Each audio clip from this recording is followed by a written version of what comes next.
Hey there, this is Ben from Benzochess here again with another video. This one is going to be the lesson on X-ray, windmill, and Zwischenzug, also known as in between. So let's get to it. Okay, so the first three puzzles, uno, dos, tres, we're going to learn about X-ray. And X-rays are pretty much, if you think about it, is kind of like Superman.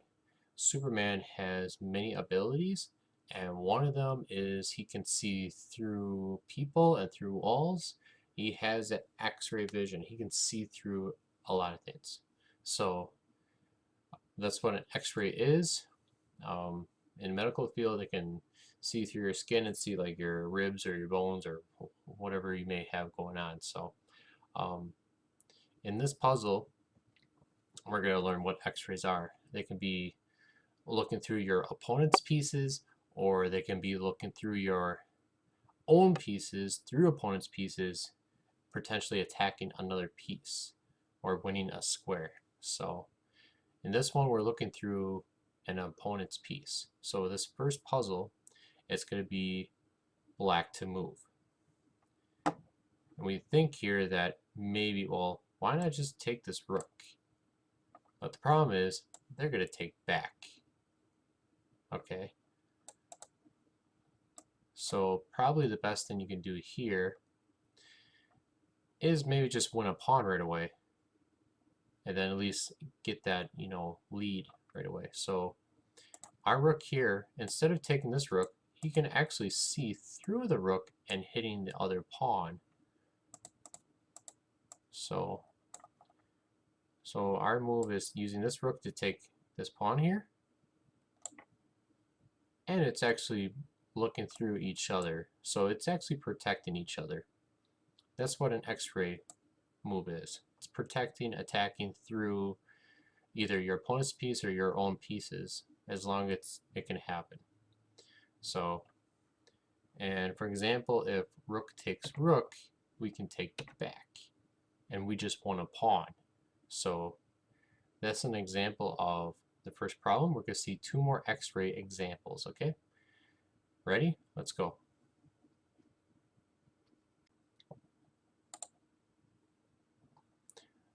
Okay, so this is problem 2 here of the X-ray attack.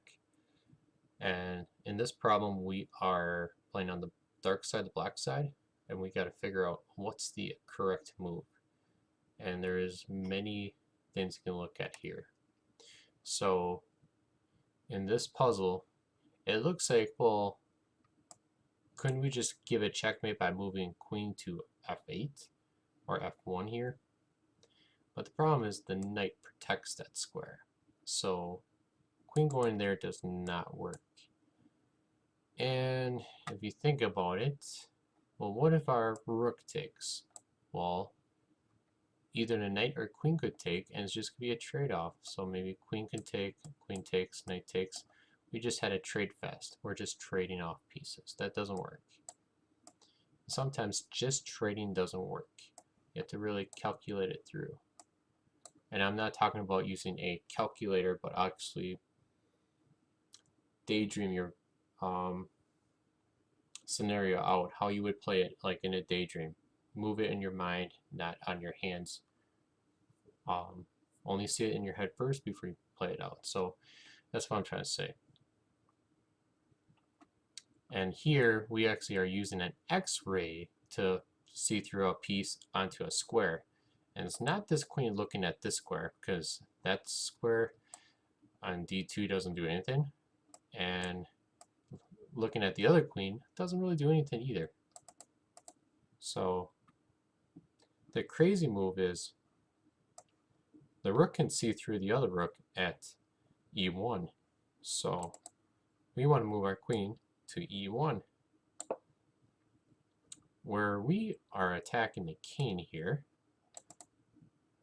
and we're being protected by the other rook through the X-ray vision.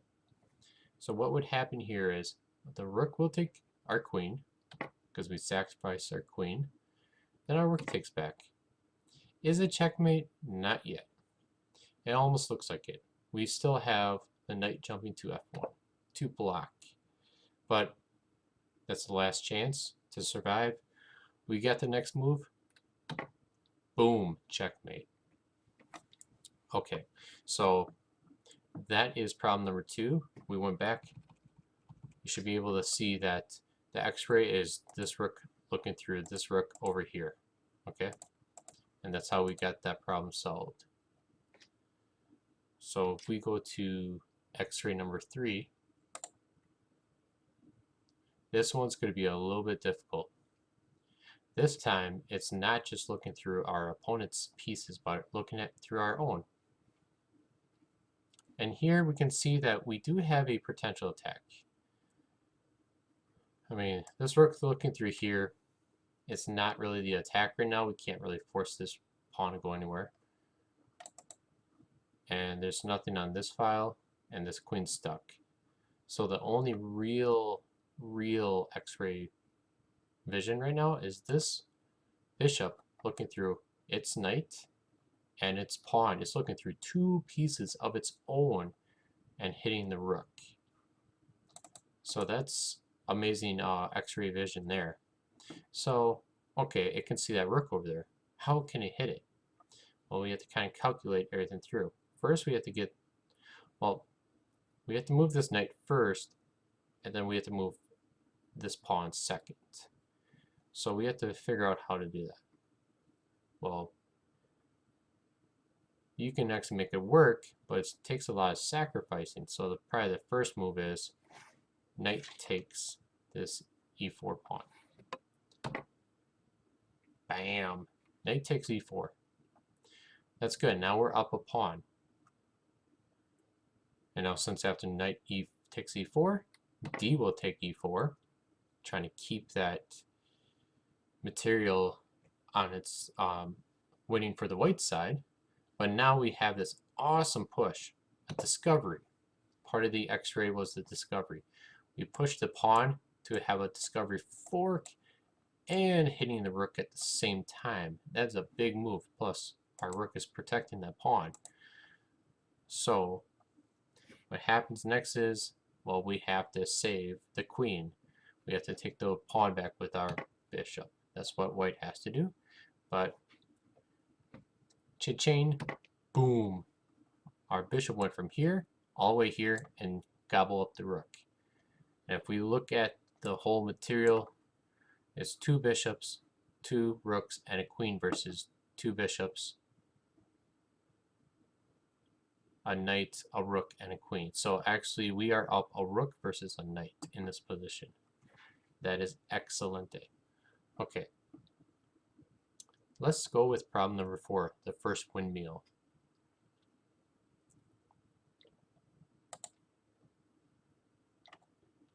Okay, so a windmill is kind of interesting.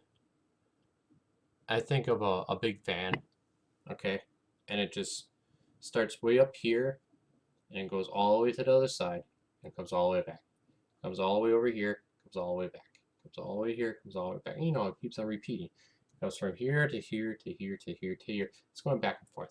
That's all it is. So that's similar to that is a tactic called a windmill, which is very rare to pull off. I believe I pulled off a couple on online games, but I haven't done that over the board. I think I had pretty close a couple of chances, but I know I've done it online before. So here is a very simple pattern. This is very basic. We have this knight covering these 2 squares. Okay. And this is important for the knight to cover. And this bishop is aiming at the king. And this rook is blocking it. So now what we can do, and we want to keep the king in these 2 corners to keep the windmill going back and forth, back and forth. So first move is rook to taking d7, which we win the bishop and we're hitting the king. It's kind of like a peekaboo type of thing. It's like a mini discovery. You're just repeating the discovery over and over and over again. So now the king has to move to its only square, g8, and then we just bring our rook all the way back. Check. It can't go. The king can't go to f8 because of the knight, so it has to go back to h8. But now he's lined up to the bishop over here, so we just take another one. We take the pawn and give check. Another discovery. King comes back. We check him. He walks away. We do a discovery and win the knight. Check. Comes back. We check him again.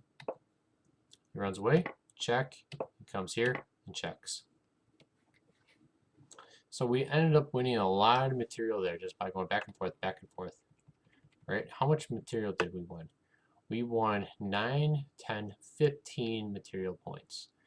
That is a huge game changer and an easy, simple victory for white. But windmills are very rare to pull off. And there's not too much tactics about windmills. So, okay, so here's number 2 of the windmills. This is pretty difficult. And this, most likely if they were to occur, it'll be similar positions like this, but they don't happen too often. So here is an example of the windmill. First thing we have to recognize is this queen is pinning our bishop to our queen. So we're going to lose some material here. But remember, we had to keep a certain diagonal, keeping the king to the corner, and have some sort of attack here and go along this, not file, but rink, in order to make it happen. So first things first is we have to do a very humongous sacrifice. We play bishop here to f6. And now we can say bye-bye to our lady as we sacrifice her. But after sacrificing our lady, we give a check. And now the fun begins. The king moves over, and we take with a check. He comes there, we check him, he runs away, we take with a check. He comes back, we give a check, he runs away. And another strategy I can give is when you're gaining free moves like this, anytime you had a chance of opening up like this pawn here, look at this rook. If we take this pawn out, this rook will now have, you know, a free shot at our pawn, so it's best to not take that rook, or at least take that pawn. We want to make this rook not as active, kind of blocking by his own pawn. So we just take some material off. Now we give it discovery, where he can't really move, and we attack his queen. King moves down to h7. He's about to fork us. We're going to get the queen out of it. He's going to say forkylicious. We play rook to f, or not f, h3, because we know we were going to give up our bishop. Once he takes the bishop, now we can take with h6. And if we look at the whole material, we did gain some material out of it. We had to give up our bishop and a pawn, I believe it was, but we got a bunch more material. 2 rooks versus 2 rooks, knight versus knight. He only has 3 pawns. We have these 3 against those, and then we have 3 more. Simple win. So, but not too often windmills happen. Let's go to the next one.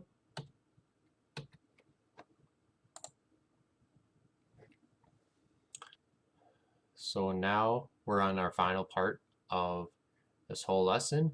The last 3 puzzles are going to be about in-between moves. And that's, or is there more? Nope, there's only 3 more. Okay, we're going to do these 3 puzzles as in-between moves. I think there's a PDF that has an extra puzzle in there. You could say that's in between or not. But that was from another tactical puzzle, and I disagreed with it, so I took it out. But in this scenario, we're looking to stop everything. It is actually black to move here, but we want to stop this promotion and we want to consolidate and make everything, simple, make it a draw. Otherwise, we're going to lose. If black's able to trade off this rook and push, he's going to be able to win this game because this pawn will be hard to stop. And it's protected by the queen, and it'll be escorted down all the way to make another queen, and we can't stop it. So we have to make sure we stop the first push. And how we do this, well, first is black to move. He's going to want to get everything done, so he's going to take. And after he takes, well, we want to gain moves. We want to do a forcing move, a tempo move. If we can gain a tempo, we can actually gain time. We can actually make it his move here in something like this, but without this rook and this pawn. So we have to do a lot of in-between moves. So instead of just taking this rook and he pushes, which he will win, we can actually take everything back and making it, in our favor. So first thing we're going to do is queen to d8 check. We're going to first fork the king. And then once the king moves, then we can take back. Queen takes h4. And then after the king moves back to g8, we can again check him at d8. So now he has to go back, and now we take the pawn. So we did a lot of tempo moves, and doing a lot of in-between checks so we can gain time. Sometimes that's the best way to play chess, is if you find those in-between moves, they help you gain time and improve your position. So now we went from a lost to a draw, because it's queen versus queen, 3 versus 3. So now we can at least draw the game instead of losing. Okay, let's go to the next one. Gotta click here. Okay, so this is the second last one. It will be number 7 on PDF if you find it. Otherwise, that will be changed, and this will be the interactive puzzle that you will get to try sooner or later if you want. But here we see that this knight is hanging. It's unprotected. So we would love to take with our bishop, but the problem is this bishop is pinning our bishop to the queen.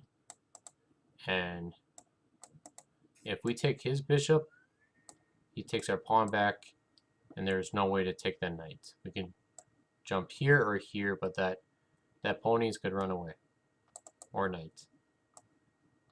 So we gotta figure out a way how to win this knight. So an in-between move, how to gain time to make it happen, is to play queen to f1 check. Bam! Give it a check first so we can gain time, because forcing moves are gaining time. So after that check, he can go anywhere. He can go to king g8 or e8. Let's say he did king g8, and now our bishop is not being held back. He can go ahead and gobble up that knight, and now we're up a piece, and we have to battle that pawn in center, but it should be an easy win for white here. Okay, let's go to the next one. Save the last for the best, right? This is going to be the most exciting one. This is one of my favorite ones too.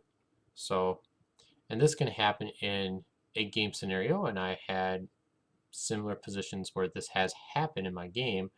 I think not too many over the board, but I had some over the board like this. I just had to find them, and quite a few online games. So, okay. As you look at this position, it looks pretty simple. We are losing by a pawn here. He has a bishop, and he wants to trade queens. But sometimes just trading queens is not great. You want to try to make it exciting. and this bishop is unprotected. Usually if something's unprotected, you want to go and attack it, especially if you can do it through a forking move. So the first move by white, unless you're trying to solve it, hurry up. 3, 2, 1. Okay, the first move is knight to d5. And it's saying forkulicious. Bring out them forks, right? We're forking the two pieces. Yes, we're kind of slightly going back to the first lesson here of the forks, but yeah, we're forking. A lot of tactics relate to other tactics. They kind of combine sometimes. We do multiple tactics at once. So we're forking, and now black's gonna be like, well, I'm just gonna trade queens. He trades queens. He's expecting you to just take back, and it's just gonna be an even trade, and he's gonna still be up a pawn. But why take the queen right now? We can do a forcing move, give a check. Here you're doing an in-between move. You're doing this move first, giving a check and actually picking up his bishop. The king has to move, and then you pick up the queen. Bam! So he wanted to trade queens, but you wanted to trade queens and win that last piece, right? That's the only way to go. Only way. So that is it for this lesson. What I strongly suggest is to work on the quiz. It's mostly going to be on in-between moves. That's what's going to be on the level 2 quiz. And in the future, there's going to be some more x-rays and windmills on the side for fun, for extra practice if you want to get better at those. Or for the level 2, you have to do the in-between lesson. So I would suggest you do number 1 first, and then once it gets 7 or 9 or better, then you go to the number 2, do awesome at that, and then you're almost ready for the level 2 quiz. So you can gain those rating points and start getting as strong as me, or even stronger. You should be able to hit 1500 if you really work hard enough on these tactics. So, okay, I'll catch you guys on the next video, and have fun. Do those problems. Thank you.